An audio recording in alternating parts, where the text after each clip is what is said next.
has a reputation of a knockoff nation. From discs to devices, China makes all of them, even today. But something has changed in the last 2 decades. Chinese tech companies are challenging the Silicon Valley, catching up in tech innovation. Since 2011, China has filed more patents alone than all Western tech giants combined. And yet there's something fundamentally different about Chinese technology companies. They help the Chinese state snoop on its citizens, enable Beijing to run the largest surveillance system on this planet. And now China wants to use the same industry to emerge as a global technology leader by 2050. Is China fueling its superpower dreams through technology? That's what we'll discuss in this session. And with me is a very special panel of guests from Washington, D.C., Paul Triolo. He heads the geotechnology practice at the Eurasia Group. He tracks China's rise as a science, technology and cyber power. He's written extensively on the subject for leading international publications. Our second guest joins us from Adelaide in Australia, Simon Lacey. He served as Vice President, Global Government Affairs, Trade Facilitation and Market Access at Huawei Technologies. Presently, he's a senior lecturer of international trade with the University of Adelaide. And our final guest is General Robert Spalding, a senior fellow at the Hudson Institute. General Spalding has served as the Senior Director Strategy for the U.S. National Security Council. He joins us from Virginia in the U.S. Welcome to all of you on WION. Thank you. Thank you. Paul Triolo, let me begin with you.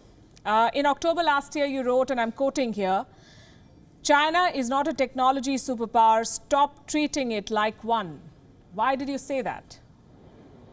Well, it's a good question. I think that there's a perception out there that that's a little bit overblown about China's technology capabilities. So, in part, this is because of a lot of the national programs that China has promulgated, things like the Made in China 2025, of course, which the U.S. has reacted to as part of the trade talks, and things like Belt and Road.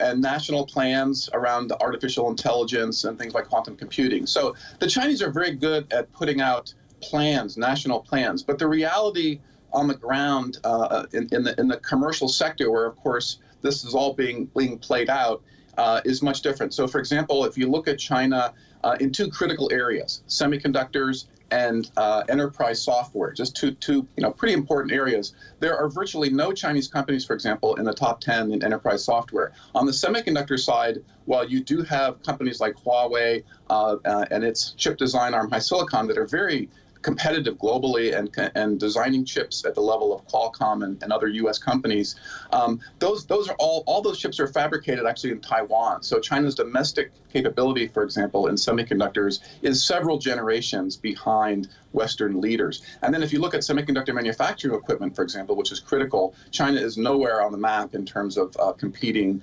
globally. So I think it depends on which sector you're looking at.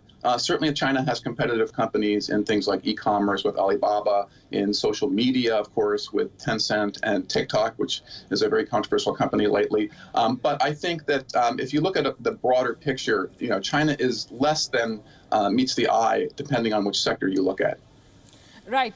Simon Lacey, China has an alternative to every popular service on the internet. I have a list. For Google, they have Baidu. For WhatsApp, there's WeChat. For YouTube, there's Youku. TikTok's owner, ByteDance, made a separate app for China. It's called Douyin. Is China trying to become a tech superpower just by imitating?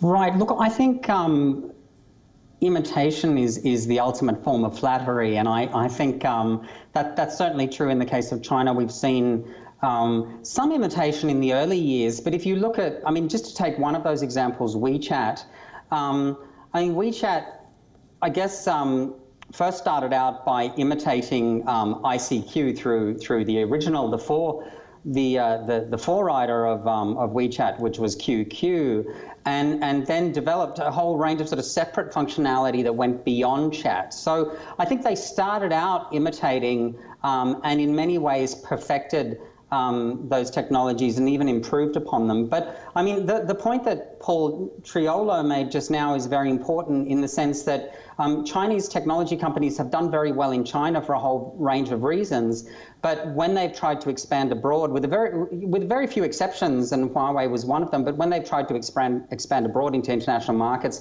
they haven't managed to capture the same sort of momentum and the same sort of enthusiasm that they have at home. And WeChat is an example of that. And Paul Triolo mentioned Alibaba. Alibaba is very competitive in China, but it's been losing money hand over fist in Europe and other markets because it just hasn't been able to get the same sort of momentum. General Spalding, your thoughts on this? How does China compare with the technology giants the world over? And would you call China a technology superpower, given all that the previous two speakers have spoken about? Big tech, does it threaten only the Silicon Valley from China, or does it pose a challenge for the rest of the world too?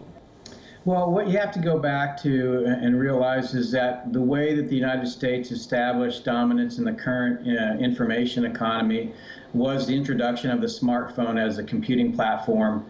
In 2007, when the iPhone came out, AT&T, General Electric, ExxonMobil, Shell, and Microsoft were the top 5 in market cap in the United States. In the course of 10 years, with the introduction of 4G networks, the combination of the smartphone and 4G changed that dynamic completely. Now, the FANGs, Facebook, Apple, Amazon, Netflix, Google represent 15% of the S&P index today. So it's so dominant that it really has shifted, it's tilted the world economy. What the Chinese saw was they could do the same thing for 5G. So instead of trying to fight directly against the FANGs, Baidu, Alibaba, and Tencent, what they're building in China is the second wave, and that is 5G. The computing platform migrates from the smart device to the network itself. So Huawei is determined to be the platform of the future. When you combine the platform with the data analytics that Silicon Valley built and then Chinese communists appropriated, then you have the combined model to really drive the system in a new direction, and that's what they hope to do. If you read Engineering Global Consent put out by Australian Strategic Policy Institute, the collection of this data, the aggregation of this data that drives artificial intelligence really flows to the Chinese Communist Party propaganda arm and the People's Liberation Army intelligence arm. What China is trying to do, if you listen to Kai-Fu Lee, is to become the Saudi Arabia of data. That's so they can be dominant in artificial intelligence. It's about 5G, it's about artificial intelligence, it's about autonomy, it's about tracking people the world over and using that data for influence and control. Very interesting that you mentioned the word control. Paul Triolo, according to a Harvard study, in 2002 itself, China was blocking at least 18,000 websites. By 2013, Beijing had employed more than 2 million people to monitor web activity. And one estimate says that China has more than 170 million surveillance cameras in 2016. Is China's technology then, more than anything else, meant as a weapon in the hands of the state to control its people? No, I don't think so. I think you have to differentiate what's going on here. I mean, clearly the regime in Beijing has always been very concerned about content, about controlling information, controlling the news. And of course, it's not surprising that they would employ legions of censors to control the content as it moves to digital media. But I think, again, we have to differentiate here between sort of the state and its use of technology and the growing private sector in China. I mean, one thing that's very different now than say 20 years ago is that there is a private sector in China, and those companies, for example, are competing globally, and so they represent actually the sort of most progressive and sort of capitalist part of the Chinese system. And for those companies to succeed globally, like Alibaba that was mentioned, they're going to have to be differentiated from the Chinese state and its activities such as censorship. And so, the companies that have been successful, like Huawei, they're competing at the cutting edge in 5G, as the general mentioned. But that's because they're very market driven. They're competing in a very market driven sector that has some advantages because China's market is so huge. They can compete very, very effectively on price. But the companies that are driving China's tech revolution are very much in the private sector. They're not state owned, and they don't necessarily share all of the goals of the government here. And we've seen this already when those companies operate in places like Europe. They're running up against, data regimes, for example, that do stress things like privacy, and they're going to have a tough time if they can't differentiate themselves from the government and from things like censorship and surveillance. That's an interesting point. They may not share the goals of the state, but they have to share information with the state. That's something that the law mandates them to do. General Spalding, do you agree with that? This is not about countries anymore. Earlier this year, the FBI chief had claimed that China's theft of technology is the biggest law enforcement threat to the United States. Now, you've been part of America's National Security Council. What was the nature of these threats? Well, look, I would just have people read the Section 301 investigation that the U.S. Trade Representative put out. It describes all of these things that the Chinese Communist Party does in detail. It's important to note that China, led by the Chinese Communist Party, has two constitutions, the PRC Constitution and the Chinese Communist Party Constitution. And the sovereign of the nation is the Chinese Communist Party. They control the police, they control the borders, they control the military, they control the banks, they control the information superhighway, they control everything in China. So this fallacy of a separation between the government and private sector is exactly that, a fallacy. And in fact, Chinese private companies are not private at all. The Chinese Communist Party controls them. Importantly, if you look at the report that I mentioned, Engineering Global Consent, Global Tone Communication Corporation was widely boasting on its website that not only was it using the 2 to 3 petabytes of data it collected a year internationally for language translation, it was also directly shipping that data to the Chinese Communist Party propaganda arm and the PLA intelligence arm. There's no separation between these companies and the state. That is the way the Chinese Communist Party rules over China.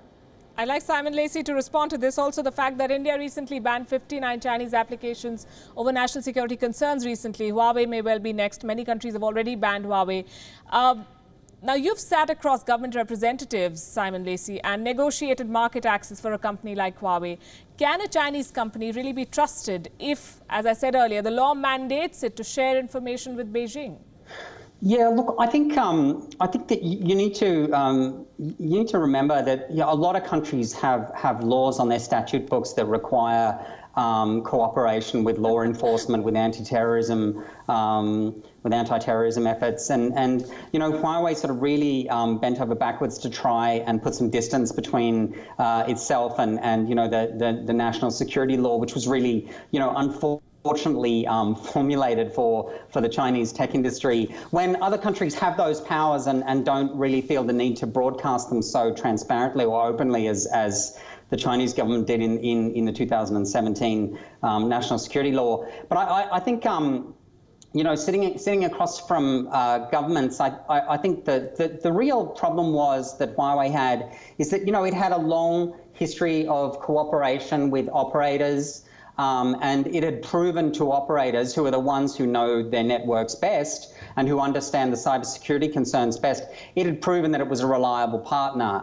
And it was willing and able to defend its reputation and to defend itself and its track record on that basis. But when it was asked to defend itself on nebulous concepts such as geopolitical risk, then of course it was unable to do so, and so because many companies would be unable to defend themselves on that basis, and so I think that was the real problem that Huawei faced, and that Huawei continues to face now in markets like the UK. I mean, you have to remember, in the UK there was a very evidence-based, very transparent, very objective telecom infrastructure review last year that came to the conclusion, that interviewed hundreds of experts and came to the conclusion that security wasn't about banning one vendor, but it was about network resilience and accommodating all kinds of risks. And so the decision was taken on the basis of that review that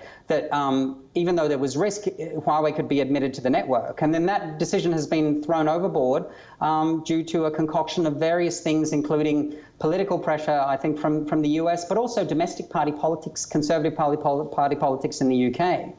You make a good case for Huawei. well, you make it sound like Huawei is the victim here. Paul Triolo, never before have we seen a political and diplomatic fight over deals to install mobile phone towers. Why are governments and leaders around the world so keen on dictating the terms, especially for 5G? Well, it's a good question, and it's because 5G is a sort of a game changer. I think the general alluded to this earlier. The data and capabilities and the capacity and the speeds and the latency of 5G and its broad use, for example, for things like critical infrastructure, means that 5G compared to 4G and 3G is going to be carrying a lot more sensitive data, a lot more personal data, a lot more critical infrastructure data. And so suddenly 5G has become more of a political issue. I did a white paper in 2018 called The Geopolitics of 5G, where I laid out some of the issues around the whole 5G debate, things like standards, and of course emphasized that China, for example, does have a very, very broad and major strategy on 5G, because I agree with the general that 5G is really going to be a game changer, and Chinese companies again have decided that they want to be leaders here, and so in the last 2 years, the U.S. has, in part because the U.S. doesn't have a 5G strategy or a very coherent one. There's concern in the U.S. not just within government, but in the business community, that the U.S. is lagging behind in 5G, and that China, by rolling out rapidly, which they're doing right now, a broad national 5G network that's going to include full standalone 5G, for example, that will enable things like autonomous vehicles, that China's going to gain a critical lead in innovation on top of 5G. Because remember, the real promise of 5G are those innovative applications that will be run on top of it. And so the U.S. is, in part of the pushback, I think, on Huawei is a desire to slow China's potential dominance in 5G. I do want to agree with you, but over the past 6 months, I've made a long list of questions that begin with, why would Beijing do this? Having said that, General Spalding, I want you to respond to these points of view. Do you believe that Huawei is a victim rather than party to the perpetrator? And is America just using this technology threat or security threat as a ruse because America doesn't have an alternative to Huawei? Well, so first of all, this idea that the Huawei can fight off the Chinese Communist Party, 8 million people in Hong Kong couldn't fight off the Chinese Communist Party. They've essentially put their boot on the throat of the people of Hong Kong without even blinking an eye. And that's a huge threat to the Chinese economy because Hong Kong is a window to Western capital markets. So let's discard this argument that, any company in China can fight off the Chinese Communist Party. Not going to happen.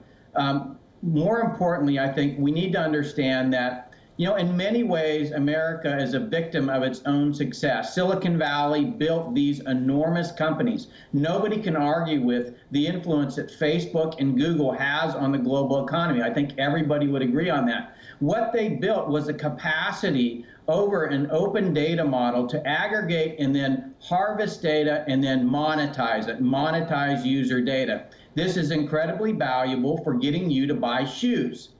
But what the Chinese Communist Party figured out, not only could they get you to buy shoes, Alibaba made $38 billion last year on 11/11 on Singles Day, just in one day. So they understand that. But what they found is not only can they influence you to buy shoes, they can influence you to make political choices. They can influence the way your outlook is of the world. And that's what they're doing in China, and that's what they seek to do in the rest of the world. It is about the dominance of Baidu, Alibaba, and Tencent. It's really not about Huawei. Why does Facebook, why does Amazon, why does Google all have AI research centers in China? It's because of the lax data rules that they have there. They understand that the way to have AI dominance is to have access to data, and the only place to do it is behind the Great Firewall. So the Chinese Communist Party allows these tech companies to harvest data, to build their algorithms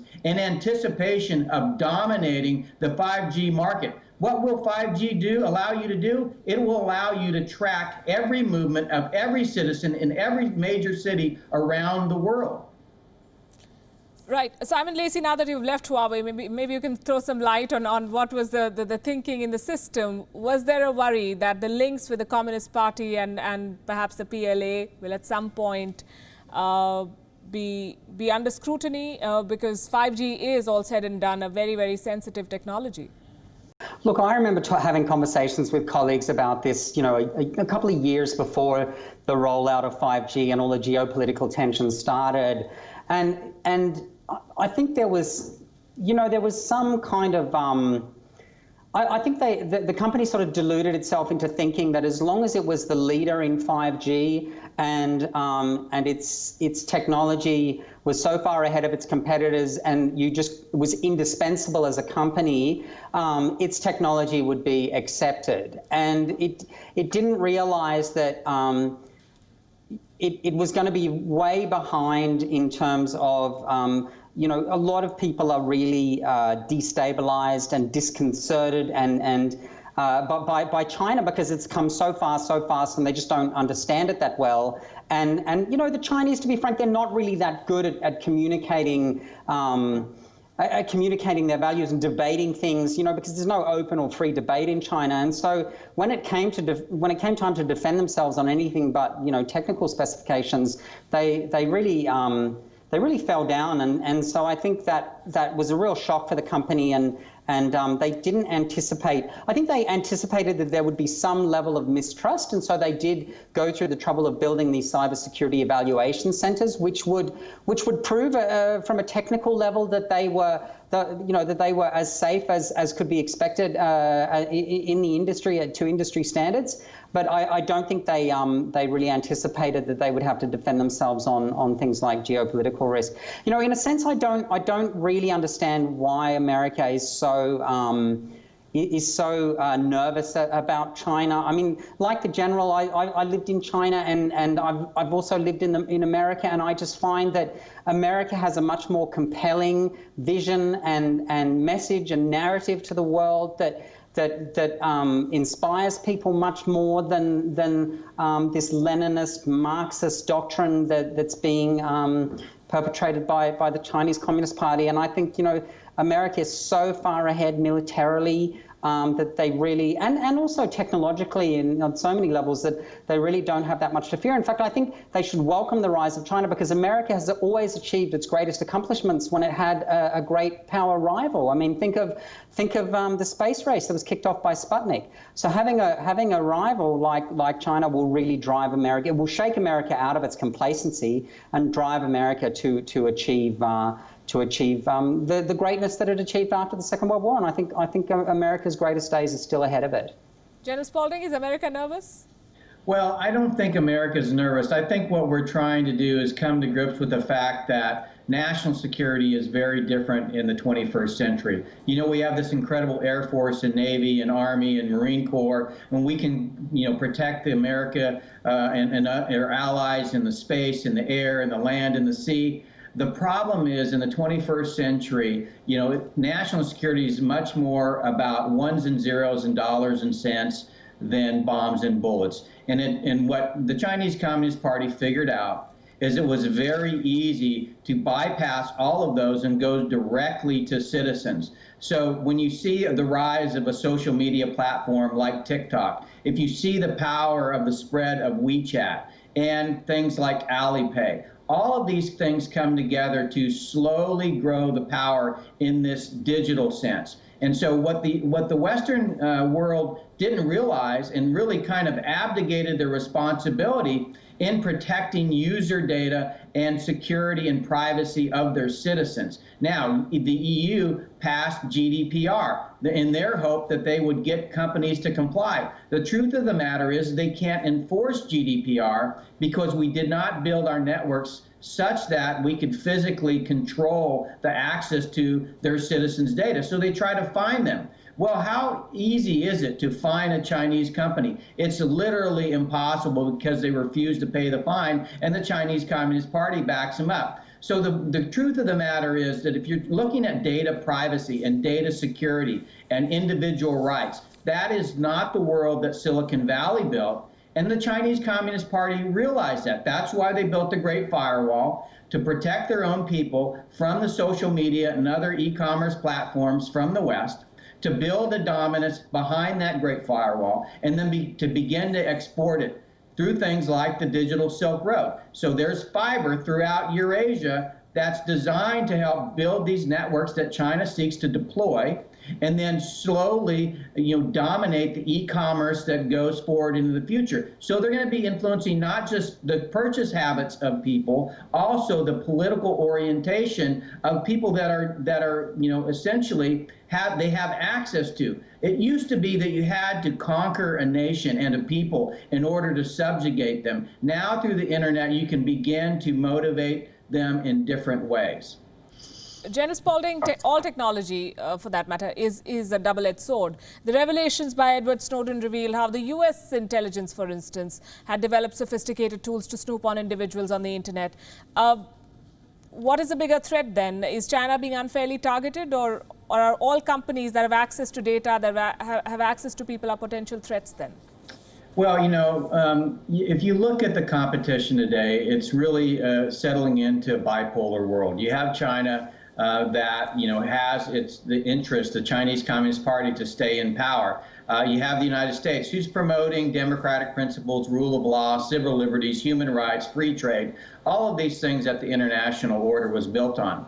The interesting thing that we looked at in the White House is that in spite of the fact that we had built this order and successfully, enabled many of the rise of countries around the world, to include China, what we found was, instead of promoting those principles and values in international institutions, we were seeing the rise of authoritarianism. Why were we seeing that? Well, what happened was Deng Xiaoping had a key insight and made a key innovation to their authoritarian system. What he said is, we're going to allow people to get rich. And so what the Chinese Communist Party has built is a unique engine. And what they do is use the resources of the state, primarily capital, the banks, and the intelligence collection arm, to pick winners and losers. And they do that by offering incentives to those companies that end up doing well. This is how Alibaba did well. They had access to more capital. They had access to more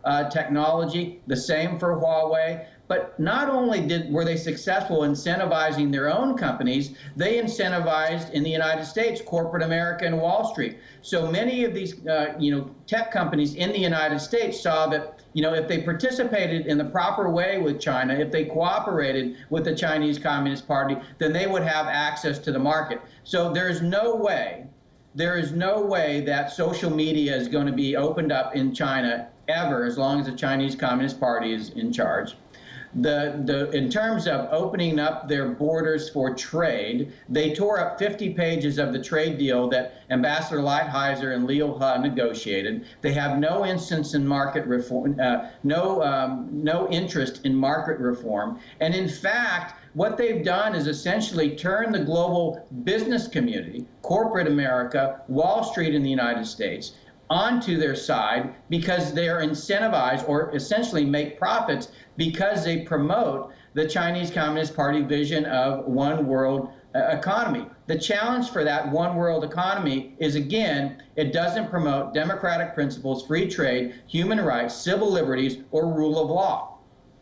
Simon Lacey, would Chinese tech companies submit themselves to a global regulatory mechanism and follow global standards before they're allowed to do business in countries where they face restrictions?